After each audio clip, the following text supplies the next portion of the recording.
Hey everyone, welcome back to Hands and Feet Homestead. I'm Rebecca, and today I'm outside, and behind me here you can see our chicken tractor. And today's video is going to be a step-by-step walkthrough of how we built our chicken tractor. We have two of these now, and this is our first one we built. We built this 8 years ago. We've been raising all of our own chicken for meat for the past 8 years, and these have worked out really wonderfully for us. And we love this tractor so much that we wanted to build a second one so that we could increase the amount of birds that we were raising at the same time. And so we built a second one about 3 years ago. I took video of the whole process of the build from start to finish to share with you guys, and it's been 3 years or so now, but I finally got around to putting the video together for you guys. So I hope you'll find it helpful, and it'll be a good starting point for you to build a tractor of your own. Now these tractors will hold around 35 to 40 meat chickens, and that is taking into account of you moving the tractor twice a day. We usually do it once in the morning, once in the evening, just to give them fresh grass and fresh pasture twice a day. That's worked out really well for us so far, and that way we're able to raise around 80 chickens at a time. The main purpose of this video is to do the how to build it. If you have any other questions about the tractor or anything I missed in the video or that you need clarification on, leave a question in the comments below, and I will do my best to answer that for you. Alright, so let's get right into building the tractor. I hope you guys find this helpful, and it will get you started on your own journey of raising your own chickens for meat. Okay, so to start building the chicken tractor, you're going to start with some treated 2x4s. You're going to need two 2x4s that are 10 feet long and two that are 8 feet long. And the whole space inside the tractor is going to be 8x8, so 64 square feet. But you're going to want the 10-foot boards so that it overhangs a little bit, because we are going to be putting some wheels on it so that it's easier to move the tractor. So you can see we put some nail plates onto the boards, and that's just to give it a little bit of extra rigidity to keep the wood from splitting when you're putting the carriage bolts through later. These plates have worked out fine for us, but we do recommend getting some bigger ones for that.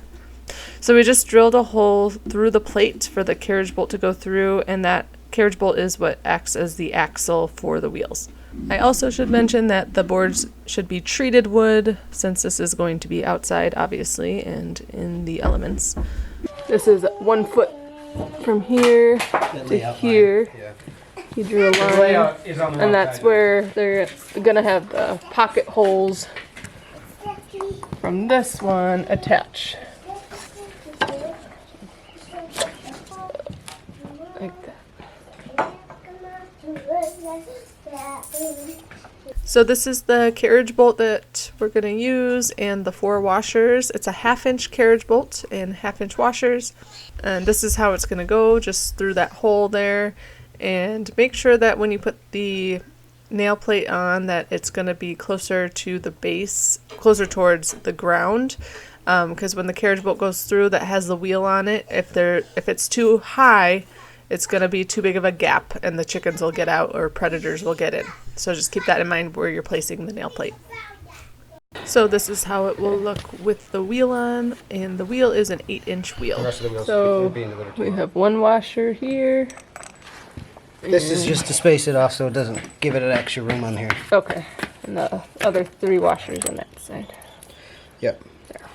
And that's how it's going to go, except through the hole. Right. Okay, so here are all the boards, and we're going to go ahead and get them all attached.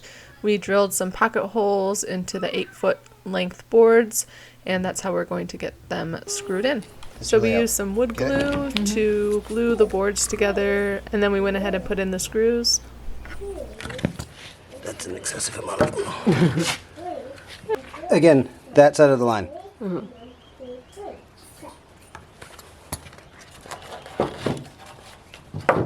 Good. Do the same.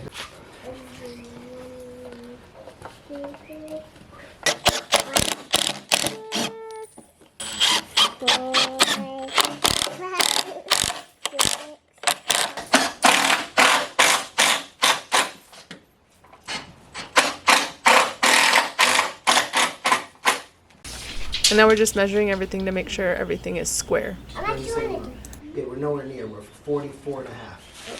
So we need to move it. What did you say? Huh?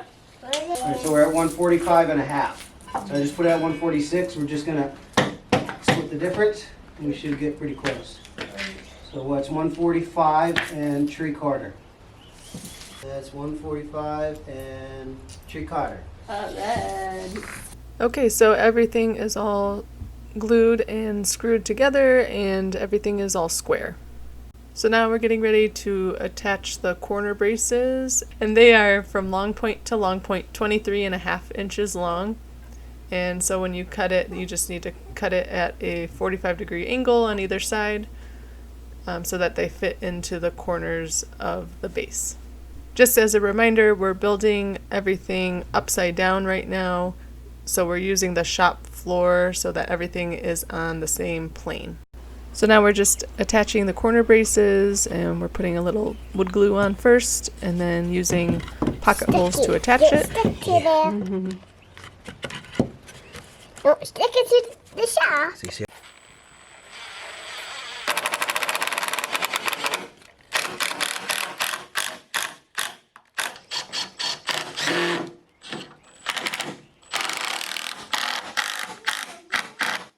And then of course you want to make sure everything is square before you continue. 145 and 3/4. So the base is done now, and we're going to go ahead and flip it over and we'll continue from there. You go more that way. 4 feet from the end. So now we're moving on to working on the vertical boards that are going to make up the doorway frame and the gable end. So we're finding the center of the 8-foot board, and we're marking the middle, and then we're going to measure out 12.5 inches from the center in both directions so that the length from the inside to inside is 25 inches.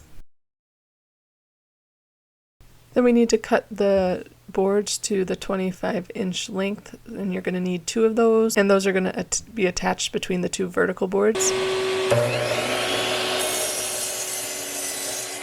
And we also have to cut our vertical boards, and you're going to need 4 of them, 2 for each side. And on the one side that's going to be towards the top of the tractor where the hoop is, you're going to have to cut it on a little bit of an angle. And we did roughly a 15-degree angle. It doesn't have to be exact, but it just needs to be enough to account for the roundness of the hoop at the top. So from here to the end it's from here to the end it's 64 inches. From here to the end it's 65 inches. So you just cut that on an angle. It's going to go with the angle of the hoop.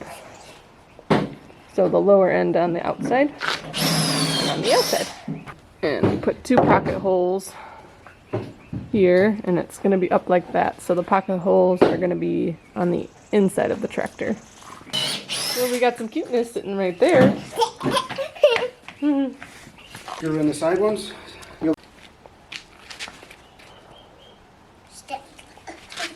Pick it up. I do that to like make sure there's no air pocket on the glue.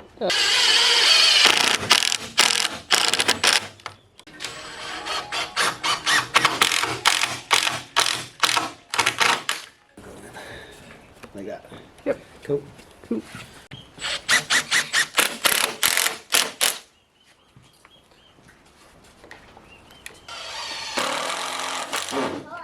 Excuse me. You want to clip? I need 2 of them, please. Okay.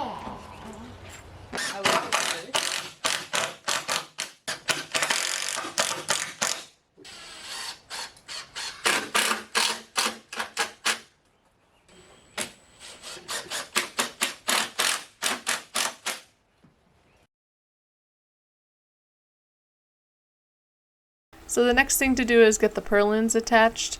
We are using 2 8-foot boards for this to go across the top. We added this in because after making our first tractor, We had an issue with it caving in a little bit after heavy snow came through. So adding these in, we've had no problem with any amount of snow load. It does shed off pretty well, but if any does pile up, it's been able to withstand the weight. But if you don't live in a snowy area, I would suggest leaving it off. We originally wanted to leave it off so that we could cut down on the weight of the tractor so it would be a little bit lighter.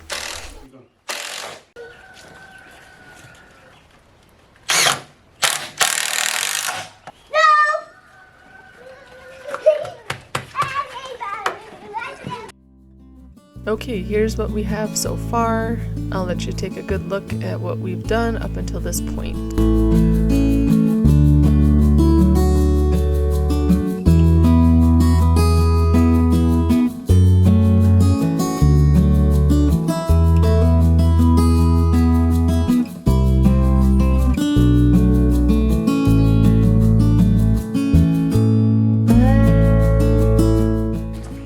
We're gonna put the door, these are for the door, and from here to here it is 61 1/4 inches, so we're gonna make this be 60 1/4 inches to give it a half an inch on the top and the bottom for the door.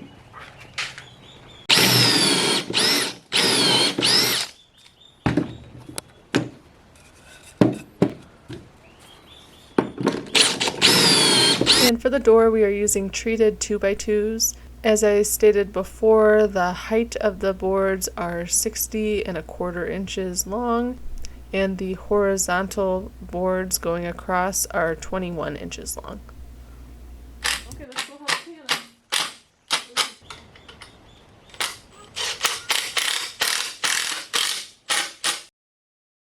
And here's the door when it's all put together. And now we have to get the door attached to the frame with the hinges. These are 3.5 inch hinges. You see us using chrome here, but we would suggest using galvanized metal for this so that it does not rust.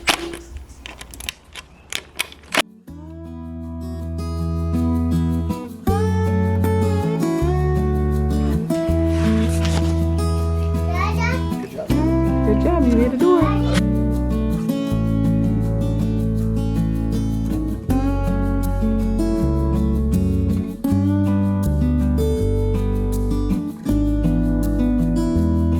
We installed these eye bolts here, and that's for the rope to attach to so that you can pull the tractor. And now it's time to install the hardware. We're just putting on the handle and then also the lock.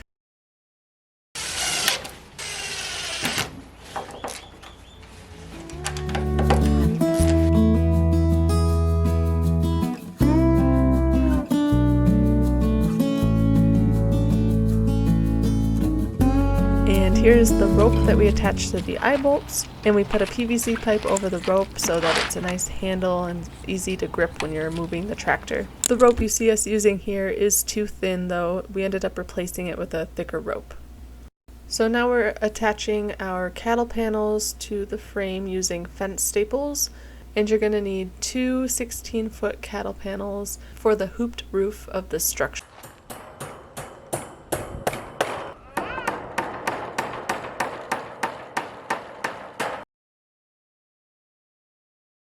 Then we added an 8-foot cattle panel on the back of the tractor, and we used stainless steel tie wire and some tie wire pliers to attach the cattle panels together. And then we used a Sawzall to cut the excess wire.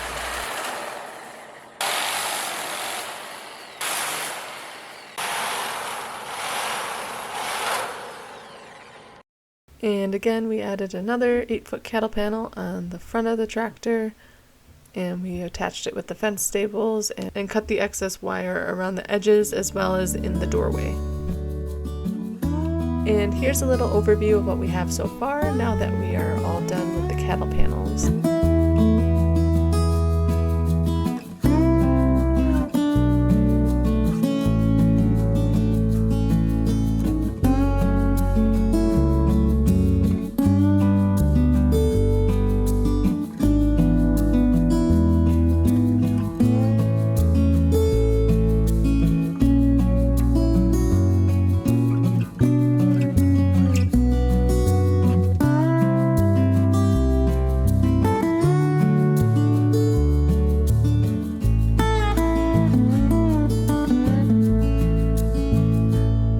Can you act like a chicken? Bok, bok, bok.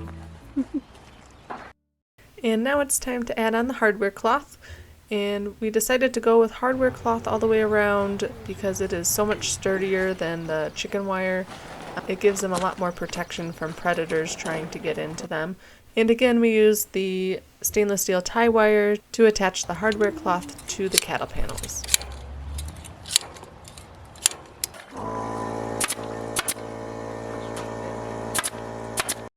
Then we used a pneumatic stapler to attach the hardware cloth to the frame. And now it's time to install the wheels. They are 8-inch wheels in diameter.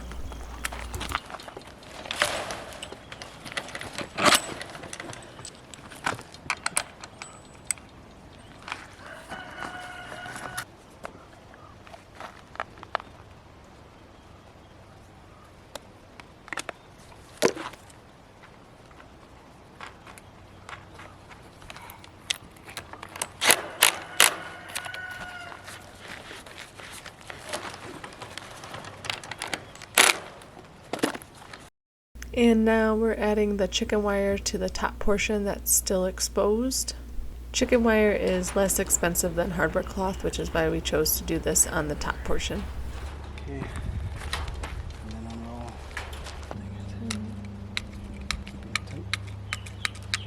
Okay. Take some.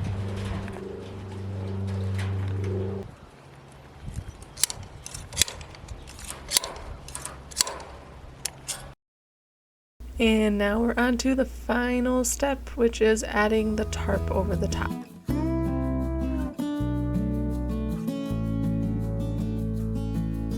Then we secured the tarp down using these UV resistant zip ties, and we just secured the grommets on the tarp to the cattle panel wire.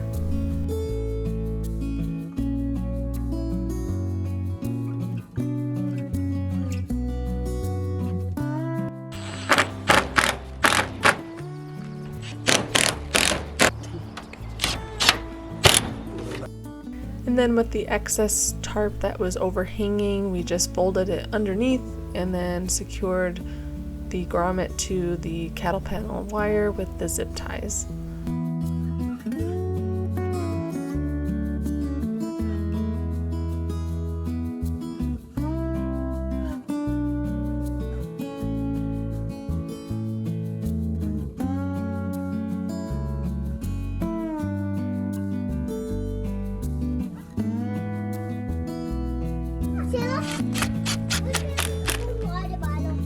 And then we added on these extra L brackets just for extra support and rigidity. I just made this bench to sit on, walk on, and wait, why am I on? I just made it. This one. You just made that? Yeah. That's pretty cool. And I love it. And here we are, it's all done, and I will just go ahead and pan through, giving you a little once over of the whole thing before we take it out to the pasture and get our chickens inside.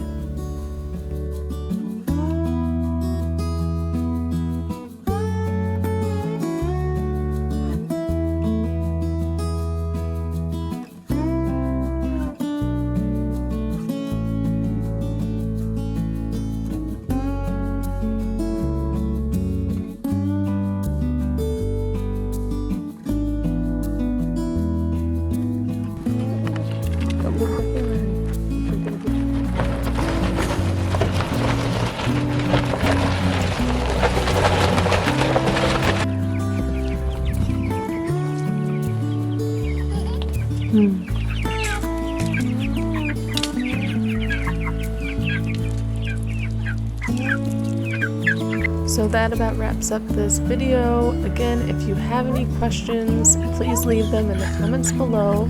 Also, give this video a thumbs up if you enjoyed it, and hit that subscribe button. It really helps our channel, and we appreciate you so much for watching, and we will see you on the next video.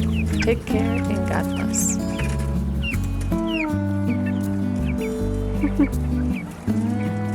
Like, how can I go down with that? I can kill you.